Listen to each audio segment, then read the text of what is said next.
Hello artists, I'm Linda Ann Smith and this video will be for the Love Spring Art Creative Arts Collaboration Art Crawl.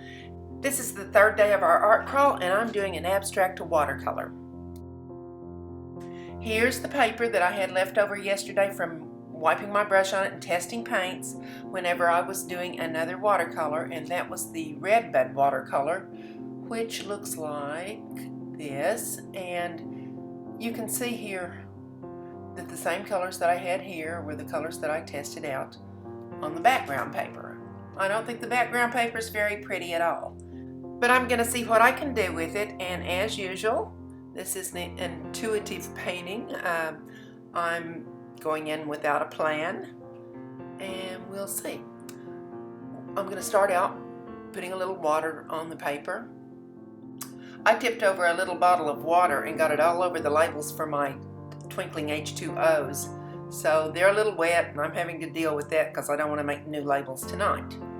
But the first color I'm using here is Blue Bio, and I'm just touching it into that wet area, just letting it spread like it wants to. Painting wet into wet gives me soft fuzzy edges, and then when I want crisp edges I make sure that I'm painting on dry areas. I love the Blue Bio color. I love any kind of bluish color, aqua colors, turquoise colors. They're just my favorite of all time. Now, just like on the other watercolors that I've done, I'm bringing in my watercolor paper and using up the rest of the paint on the watercolor paper. And I'll add water and I'll add paint that's already mixed up on the side of my table, whatever I need, until it's all gone and I've just about used up everything I can, and then I'll rinse my brush. I misted this watercolor block before I even started with just a little bit of water from a spray bottle. Now I'm back to my original painting. It looks a mess.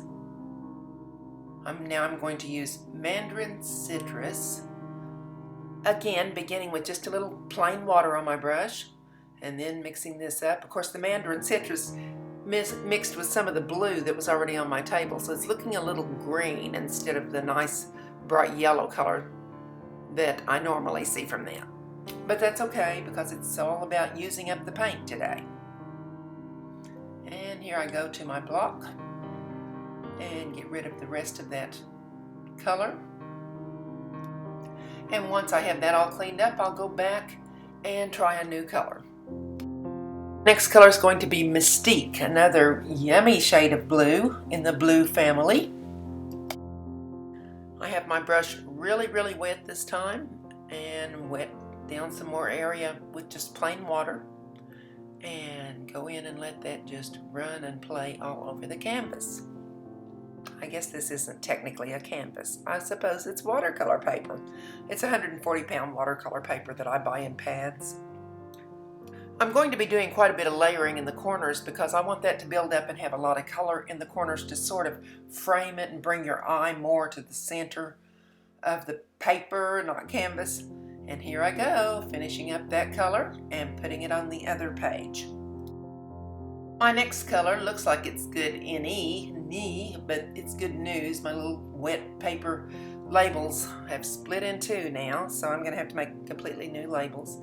But I'm just going to swirl around. I need some curvy lines on this page, so I'm adding additional layers to the corners again to bring that into towards the center. Your eye will travel in because they'll be darker and the center will have a lighter area. At this point I'm getting the idea that later on I might do Paisleys in black ink on top of the dry paper, but I have a right to change my mind. That's what I do all the time. I see what I think it needs, so it may not need that by the time I get there. Okay, we're going with Orange Peel now, and that gives a nice lively color to it, and Orange Peel has such a lot of mica in it. It is so pretty. I always find it difficult to do justice with the camera shots to the mica that's in these, the shimmer that you should be able to see. So again, I'm cleaning up paint. And my next color is one of my favorites again, Bolivian Blue. Oh, I love this color. to those corners, got to get them darker. I really think this is when the painting started showing some potential. Sometimes you just have to build up those layers. You may hate it as you go. I really did, actually. I did not like this one at all. But I'm beginning to really like it now. So I'm going to finish these up and continue to fill in some spaces with this color. I believe this is the last color that I'll probably use tonight. And then I will let my paper dry. I keep trying to say canvas. I'll let my paper dry completely before I start working on it with black ink. That's definitely going to be an area where I'm going to go with this. It's just begging for black ink. And I'll make my last little touches on the paper that I hope to do in tomorrow's video. We'll see how that one turns out.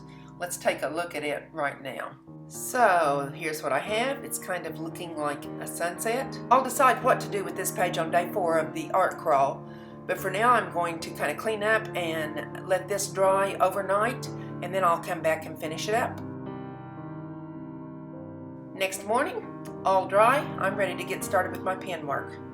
I removed the tape so I can move it around as I draw on it, and I hope Elizabeth's watching because she asked about my pens in the comments. The pens that I normally use, this is a Pigma Micron 0.05 or 005, and they usually have the numbers right on the tip end of the pen. So I'll show you, it makes a nice little fine line, but I'm about to run out of ink, so I don't know if this is going to make it or not.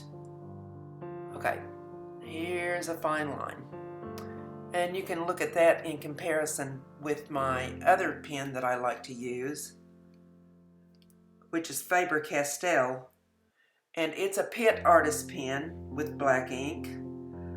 I like to use these because they're permanent ink, and if I go over them with water or liquid, they won't mess up. Mine had a little fuzz on the end of it, so I need to clean it off. This is an okay sort of watercolor, but I'm not really absolutely crazy about it, so I'm going to go in and do some line work that makes me enjoy it more.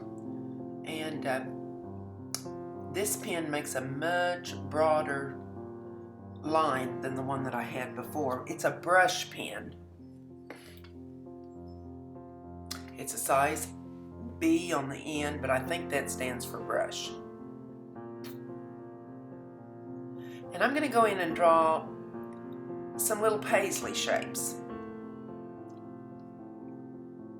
Sometimes I use the colors that are there to tell me where to draw, and sometimes I draw right on top of them because I want to make the shapes the way I want them. About 30 years ago, I was obsessed by paisleys. I had paisleys all over my house and in my bathroom, black and white paisley wallpaper, and I made paisley ceramics to go with it, and I just love paisleys. I would draw paisleys first, and then I would watercolor them in and frame them. This is a backwards approach this time, and a little bit different. I'm not going to absolutely confine myself to paisleys here, but I'm going to use Paisley Designs as a spin-off of where I'm going. My obsession with paisleys probably began as a class project where I was teaching the kids an art project where they had to use paisleys in it. And so I never liked to just make a project. I always like to give them some history behind it or something that they're learning. So I did a lot of research about paisleys back then. And some of it that I can remember is that it was very difficult to pinpoint exactly where paisleys began. There's a lot of theories about it. Some people say that it began one place, some another. Babylon seemed to be one of the places that a lot of people came up with. But nevertheless, wherever it was began, the India merchants started shipping cashmere shawls to Europe, and only nobility could afford those. You had to be very rich to be able to afford them. So Scotland, who has a city named Paisley, started picking up the designs and reproducing those designs in a more affordable fashion, and they stayed in business with that for some time. I don't know, they may be in business with it today, but that's a little background on it. I just think Paisleys are fun, and they're great design elements to begin something. If you don't know where to begin, just draw a Paisley and start. I like to use my own artistic license and do it the way I want to do it, but one simple way to start drawing a Paisley, if you want to do that, is to draw a large comma shape. Outline a huge comma on your paper. And I like to add a little rounded end to the pointy end. It might look something like this. If you've got some rules in your head, that maybe there's a rule for drawing Paisleys, break those rules. Nobody's going to walk up to your door and hand you an artistic license. You have to issue that to yourself. Sometimes I think maybe that's what I love about being an artist, is that I've always been such a rule follower. You know, I was the good kid at school, and I followed all the rules and tried to make everything right. Not that I was perfect at it, but I tried. And I don't have to follow any rules when I'm in art. There are some rules, but sometimes breaking rules and stretching rules gives you the originality that you're striving for. I find making art a very safe environment for breaking the rules. Now, artists through the centuries have gotten into trouble with their peers for breaking rules, but quite often they became famous for breaking those rules. My purpose in this little speech that I'm giving to you is to ask you to express yourself and stop worrying about it not looking as good as you think it should. With some practice, you'll get better. I don't always like everything I do. I don't like this page right now, but I'm going to work on it and push it until I do like it. And what if I don't like it? Well, I've learned through the years that sometimes my customers love what I don't like. I'm going to step down off my soapbox now and let you just watch me draw and watch me design, and we'll both discover the end result together.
Okay at this point, but when I got to this area, I thought I would really like to use more of that pink azalea color from Twinkling H2Os from Color Art. I'd like to use that to enhance this canvas a little bit. I think it'll make it look a little more like springtime flowers. If it doesn't, I don't care. I just like the pink. I'll probably end up covering up some of those white edges that didn't get painted because there was tape over them. And that'll disappear when I put the mat on there anyway. I don't know why I want to paint them. When I layer this pink azalea color over other colors, it won't necessarily turn out to be pink. I'm stirring this little pot of paint to make sure that the mica gets distributed through it. And I know that you can't tell on camera, but this is a very shimmery watercolor. So here we go.